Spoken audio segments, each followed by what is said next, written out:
think it's trying to steady itself.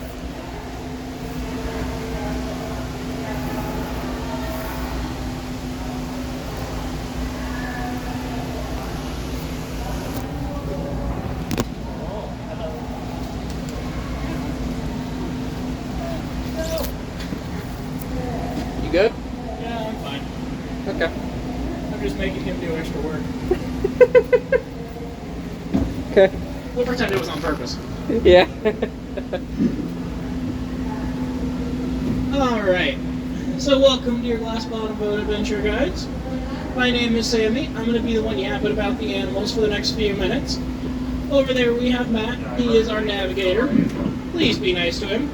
He's the one that makes sure we don't end up on a deserted island with a volleyball as our only friend.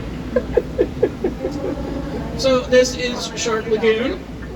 It is 750,000 gallons of salt water, and we have our most famous resident right down there on the bottom. That is Sally, our sea turtle. Now Sally is 488 pounds of pure menace. She is the queen of this tank, and she makes sure everybody knows. So, since we saw Sally, I'll tell you a little bit about her before I get to the rest of the tank. She was hatched in 1991 on the Grand Cayman Islands. An American tourist visiting the islands saw her on the beach and thought, hey, you'd make a really good house pet. Which is kind of ridiculous. But he thought it would be good anyway. He picked her up, put her in his pocket, and flew home to the state of Florida. Because of course it was Florida. He kept her in a kiddie pool for several years, feeding her things like shrimp, squid, and milk-bone dog treats, and ground beef. Now, if you're paying attention, two of those things do not exist in the ocean, so should not exist in the stomachs of ocean animals. This sort of diet was really problematic for Sally. She had a lot of health concerns, and eventually the Fish and Wildlife Service found out about her. They came to the guy's house, they confiscated her, sent her to have a new home at the Miami Seaquarium, and sent him to a new home in a Florida federal prison, where he remains to this day. So Sally was rehabilitated at the Miami Seaquarium for a couple of years. They deemed she was unreleasable due to her diet, and so they were looking for a place to home her.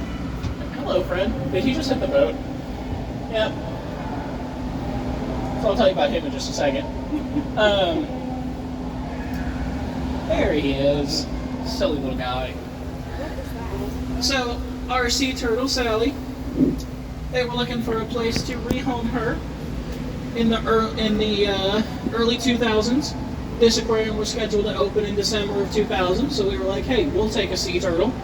And she has been here terrorizing our sharks ever since. And I do mean that literally. When we feed the sharks, we have to put her in a separate area, because she will swim up to the sharks, slap them with her flipper, and steal food directly out of their mouth.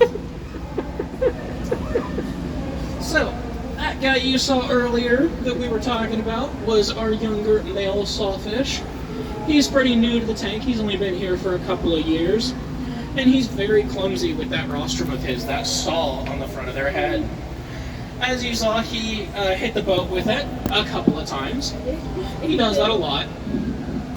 And because of that, he is missing most of those teeth. Now, those teeth are not actually teeth, they are modified scales. Those scales are called dermal denticles. And just like the scales on the rest of his body, they are made of a substance called dentin, which is the same stuff your teeth are made of. Now, most of these scales don't grow with the animal as they grow, they simply grow apart, and a new scale fits into the place. Which is why when you look at the sawfish's skin or any of the shark's skin, you can't actually see their scales. But these scales on the end of the rostrum actually do grow slowly with the animal, unless they break off entirely, at which point they will not regrow. Now down here, we have a lot of our smartest fish in the aquarium. I say these guys are the smartest because they like to stay in schools. So down at the bottom, those white fish with yellow tails, those are yellowtail snappers. and the ones closer up to the top are French grunts. They are both part of the gruntfish family, and they get that name because they make a grunting noise when they are scared or threatened. That grunting noise is made by inflating their swim bladder and grinding their back teeth. Now over here, we can see the tail end of our large female sawfish. Now you may wonder, how do I know this is our female if I can only survival plan? We are trying to get them to mate and have some sawfish babies so that we can repopulate.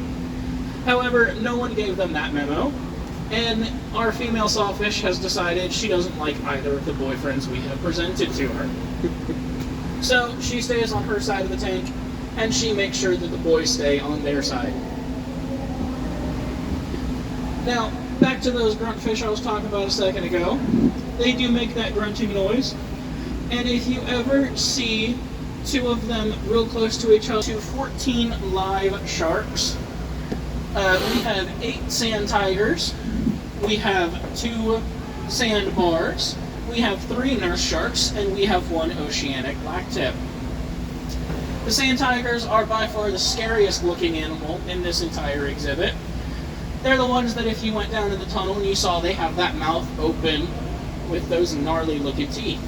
It's like a dentist's worst nightmare. They have so many teeth in that mouth that they cannot close it. So they're always swimming around with that big toothy grin. However, as scary as they look, they are in fact big scaredy cats. As soon as any of our divers get in the water, those sharks will swim to the opposite end of the tank and completely ignore them. So this structure we just passed over was actually our first glass bottom boat. That was the first tour they let me do. It went really, really well, as you guys can see.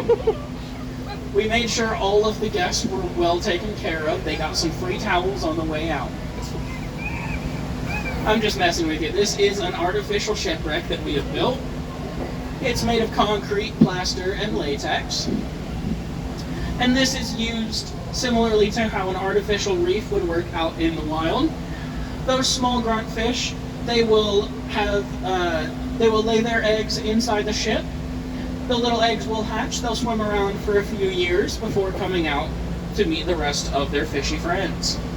I keep telling them that they're friends and not food in this tank, but I don't speak fish, so I don't think they get the message.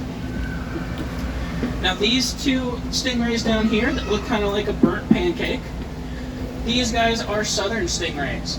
And I say guys more as a collective term. These are all female. All our southern stingrays in here are female.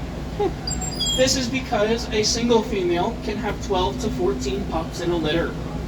And each female can have that litter in an aquarium setting twice a year.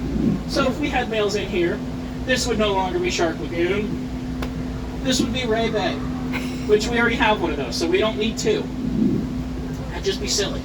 So, all of the male southern rays are up at our sister aquarium at Myrtle Beach. If we decide at any point we need more baby southern stingrays, we'll send one of our females up to Myrtle Beach, let them do all the hard work, and then they'll send the females back to us. Now these fish down here with that black top and that silver belly, those guys are tarpon. They are Atlantic tarpon. They are living fossils. They've been around since the time of the dinosaurs. Not these 3 fish specifically, and yes, I have been asked that before. One of the reasons they've been around so long is the absurd number of eggs that they can lay in a single season. Does anybody have any idea or want to guess how many eggs a tarpon can lay? 2,000? Way higher. Wow. 10,000. Way higher. Higher. So a single female tarpon can lay anywhere between 12 to 20 million eggs in a single breeding season. Not all at one time, but in a single season. Now, when they live about 50 to 60 years, and they start reproducing when they're about 8 years old, that's a lot of eggs.